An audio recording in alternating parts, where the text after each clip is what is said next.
All right, so let me paint you a picture. CJ Stroud comes into the league and breaks multiple records his rookie season. Then he has a little bit of a slump, but the Houston Texans are still able to make the playoffs. And now looking into the 2025 season, he looks nothing like his former self, has zero confidence, and is not able to command the offense as the Houston Texans will go 0-3 to start the season. And I even made a video on this saying, was CJ Stroud a bust? Was he not going to perform as he did his freshman season? But now looking into week 5, after he would go ahead and beat the Baltimore Ravens, as well as the week prior to that, and beat the Tennessee Titans in a pretty convincing manner for both games, could CJ Stroud actually be back? And could the Texans actually pursue a playoff run maybe like they did their prior 2 years? But before we get started, make sure you guys hit like and sub. I'm a small NFL YouTube creator, and any sort of drive up the algorithm or any like or comment would greatly be appreciated. I love all of y'all, and I'll see y'all in the video. So the Houston Texans are now 2-3, and that looks a lot better than 0-3.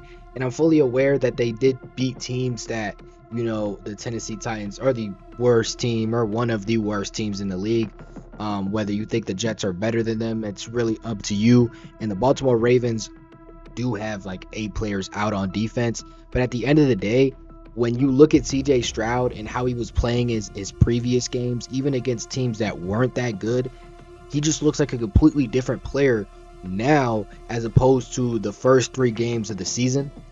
But first, let's get the stats out of the way. So if you look into the stats of the first game that they would go ahead and win against the Tennessee Titans, the Houston Texans would win that game 26-0 at home. And CJ Stroud played a significantly better way than he would play his previous games, throwing 22 passes on 28 attempts, getting a 78.57 completion percentage, 233 passing yards, 2 passing touchdowns, and 0 interceptions, and that would give him an 125.1 passer rating. And then if you take a look into his second game, on their road victory, winning 44-10 against the Baltimore Ravens. And whether you care about injuries or not, NFL, injuries are a part of the game. I'm aware that the Ravens are a beaten down team, but CJ Stroud would go and have a pretty dominant performance at their house, beating them 44-10, and it was another convincing fashion as he would go ahead and pass 23 completions on 27 attempts.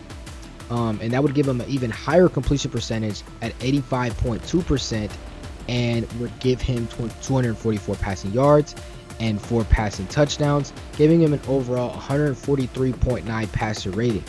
He would also have a breakaway run, getting 30 rushing yards. So, he was just playing a significantly better way and was playing at a significantly higher level as a quarterback, compared to his previous 3 games. I don't really want to spend too much time on the Tennessee Titans game because I think that the on the road victory was definitely a much more impressive win. Even though the Ravens, like I said earlier, are losing so many players, it's still a road victory, and to beat them at their home 44-10 is still pretty notable. And it just looks like CJ Stroud is finally getting his confidence back. But looking into his first win, it would mark obviously the first victory in the Texans schedule, and Stroud would complete a high percentage of his passes and would avoid any interceptions, indicating a pretty clean performance. Then on his second game, he would set a career high 85.2% of his passes. He would throw 4 touchdown passes, marking the second time in his career that he would have 4 or more touchdowns in a single game. And Stroud, like I said earlier, would also have that 30-yard run, his longest career rush ever, that nearly resulted in a touchdown, but unfortunately he wasn't able to make it there. That would have made, another touchdown added on to his 4 already touchdowns. Then the Texans offense would score on their first 8 possessions of the game, which is something that we haven't really seen much about the Texans doing that overall, even last season. So it's just a significantly higher level of play. They are being down on a pretty broken down team, but at the end of the day, we can use this win to further the Houston Texans and further their confidence in a relatively young quarterback. And then as well as the Texas offensive line allowed only 2 sacks, and that would give Stroud ample of time to actually throw the ball. So after this win, their record is now 2-3, and it just looks a whole lot better than 0-3. Some key takeaways after his 2 wins are, his obvious improvement in completion percentage, as Stroud would demonstrate a significantly improved accuracy, completing 85.2% of his passes against the Ravens, and then 78.57 against the Titans. His 85.2, like I said earlier, was second in franchise history as well as his career high. And I know that they have a pretty young franchise history, but regardless, that's pretty impressive. He would throw a total of 6 touchdowns in 2 games, and his 4 touchdowns against the Ravens would equal his total for the first 4 games of the season, which just shows immense improvement in him being able to actually score the ball and was able to actually make notable decisions to actually get the ball in the end zone. Stroud would also not throw any interceptions, and if you watch Houston Texans game, it's just almost like a tradition for him to just throw a stupid interception where the receiver was nowhere near that. But it does highlight a better decision making with the football. Him throwing 0 interceptions and 6 touchdowns in the last 2 games. And his passer rating would increase dramatically, as it would reach 125.1 against the Titans and hit a season best of 142 or 143.9 against the Ravens. And this would be his highest rating since his playoff win against the Browns back in January 2024. And I do want to note that the offensive line has improved a lot, and it does impact the quarterback notably. So I don't know who to thank. I don't know if to thank the offensive coordinator, or who is just coaching those guys to play better, or if they're just playing overall worser pass rushes. It could be that as well, but I do hope that they continue to play that way, because it does help CJ Stroud have more time to make decisions. And now with these 2 wins, if they continue to hold it down for their quarterback, I see the Texans maybe winning out a couple of games and being able to, a relatively weak AFC, other than obviously the Bills, and the Ravens are pretty much gone now for the season. I don't really see them coming back from all these injuries and stuff. Then the Texans could squeeze, some sort of playoff berth. The Texans offensive line would provide better protection for Stroud in these 2 games, allowing him to be pressured on significantly lower percentage of his dropbacks than the league average. This is a stark contrast to earlier in the season, when he was among the most sacked quarterbacks in the league. And obviously this would increase the time for him to operate as a quarterback. With more time in the pocket, Stroud was able to make better decisions and be much more effective in his passing game, finding open receivers and executing plays much better. These absolutely shut out wins and dominant performances, like I said earlier, 44-10 victory over the Rams, and a complete shutout victory against the Titans, not even letting them score, which was the first time since 2010 that the Texans have done that, is definitely a momentum booster. And these performances generated a significant momentum for the Texans offense, particularly for Stroud as they head into the bye week. So for CJ Stroud, personally, I said this in my earlier video, I think he's going to be fine. I don't really think that there's anything really wrong with him. I think that it was just a confidence issue. And now that he's regaining his confidence, and I hope that he actually keeps it within himself, I don't think there's anything going to be wrong with him per se.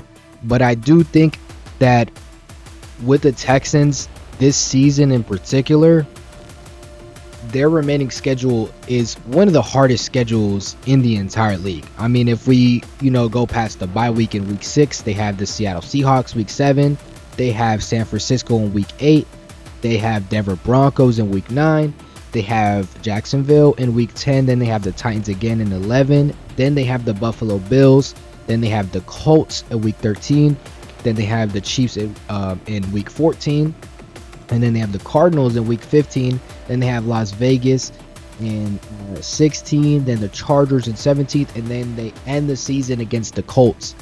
And that is more teams that are positive currently than not. So if the Texans want to see any sort of playoff berth, they have to take these wins, learn, any sort of weakness that they have even after these wins, and just have to go out there and ball out. I mean, they have to play notable teams like the Seahawks right now with Sam Darnold playing like he's, prime, I don't know, Tom Brady. Then they have San Francisco, who consistently plays at a high level of football, even if half their players are injured, opposed to what the Ravens are currently doing. Then they have Denver. So it doesn't look easy for them at a playoff berth, as they hold a 40% chance of making the playoffs according to ESPN, and they are currently third in AFC South standings, as obviously Indiana Pop. I can never say that shit. The Colts and Jacksonville are currently tied for the first seed in AFC South with 4-1 records, and they face both of these divisional rivals at home and away, meaning that these games will be pretty important for their playoff chances. But if they are able to squeeze at least one or two upsets out of these games, and then squeeze some upsets against some notable teams like the Chiefs in week 14, who will probably be fighting to get into the playoffs, and regardless of how they're doing, they're always in that conversation of being a pretty notable team just because they are the Chiefs and how many, Super Bowl champions that they have. It's not looking great for them, but it's possible. It's possible.